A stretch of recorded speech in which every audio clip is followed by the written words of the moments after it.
All of the new rides introduced by theme parks across the country have led to a second mad race to present the ultimate roller coaster, particularly in the new steel models.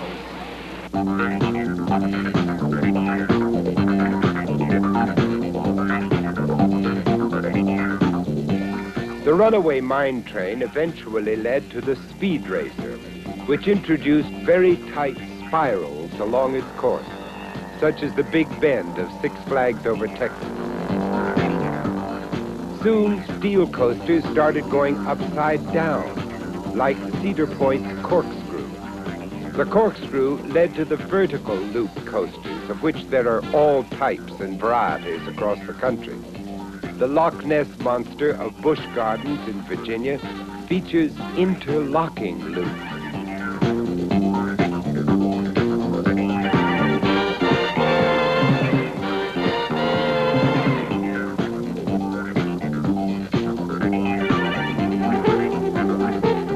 The Shockwave of Six Flags Over Texas has 2 consecutive loops.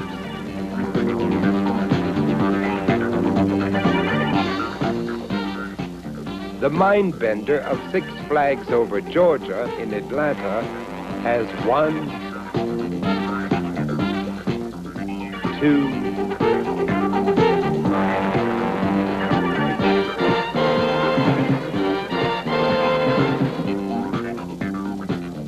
3 loops.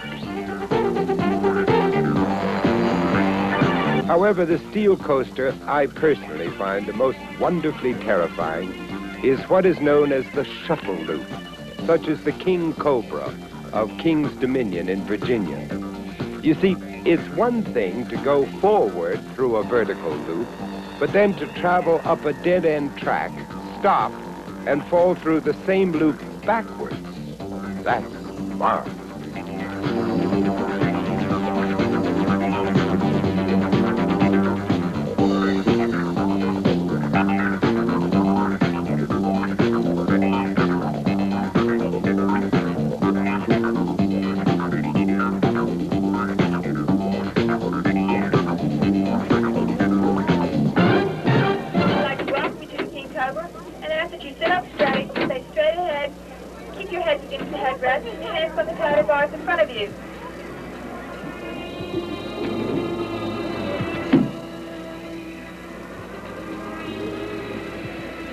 Okay, if everyone's heads against the headrest and your hands on the paddle bars, enjoy your ride on the King Cobra.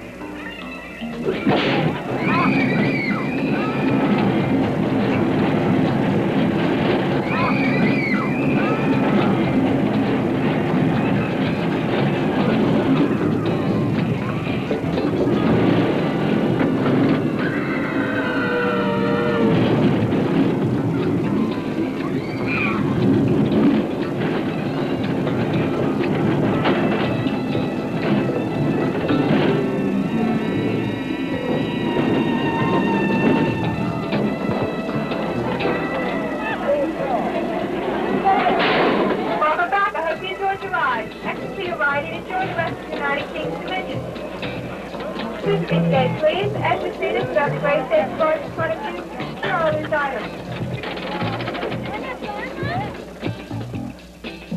Although it's absolutely true that roller coasters are the main draw, amusement parks and theme parks like King's Dominion still find it important to appeal to the whole family by offering as many different kinds of entertainment and amusement as they possibly can. Roller coasters, however, still remain the king of the amusement and theme parks, especially those space-age supersonic steel monsters.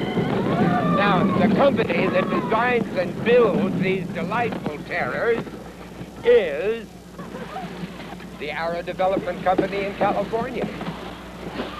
The Runaway Mine Train and the Flume Ride were Arrow's first rides that really got us into the large amusement park rides. Sort of extremely large flume rides, of which we have more than 50 scattered around the world at the present time.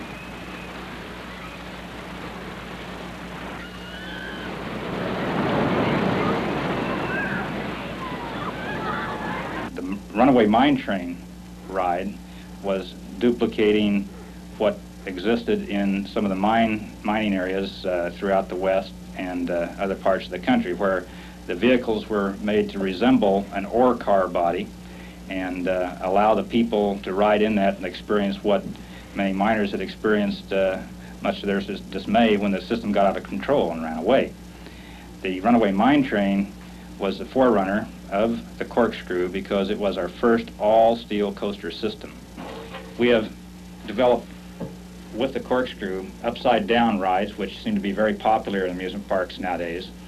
And one of the new systems that we're working on right now is a launch system where the trains start off in a loading area approximately 60 feet off the ground, are catapulted from that area down a track by a system quite similar to what they use to catapult an airplane off an aircraft carrier.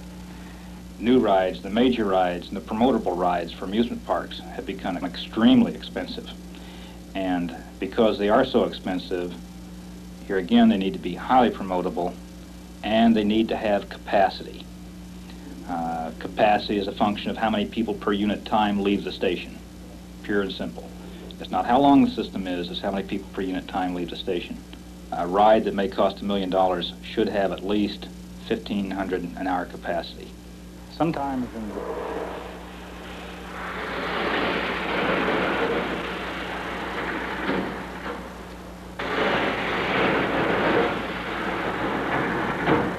we made a full-scale test section for the prototype suspended coaster because one of the most important things we needed to check was how it felt. That's all important in a thrill ride. If it looks fantastic but doesn't feel good, then it's not going to be a popular ride, and the parks won't want it because their patrons won't want to ride it.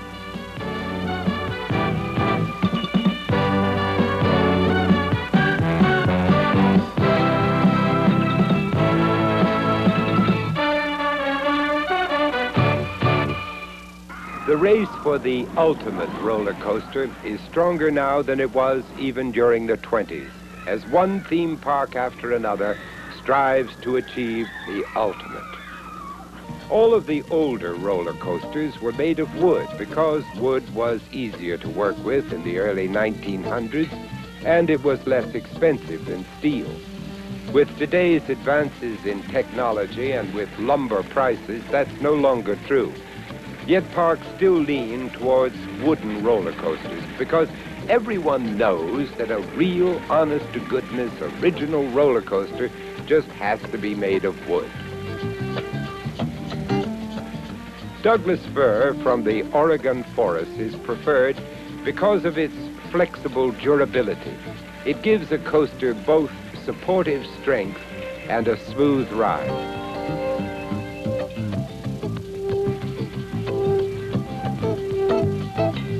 The tracks themselves are also wooden and are formed by bending boards stacked 7 high.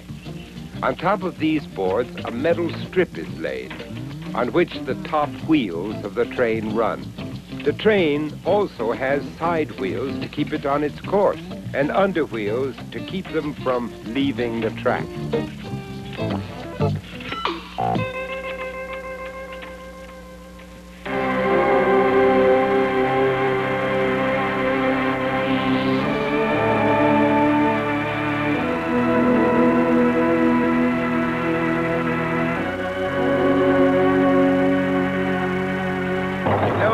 Talk all we want about size and expense, but the only way to find out just how good a roller coaster really is to try it. So let's try this one. It's called Colossus. Please don't be afraid to scream. I mean, after all, that's what scream makers are for.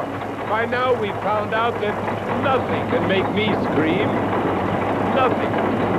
Not even the highest, longest, fastest roller coaster in the whole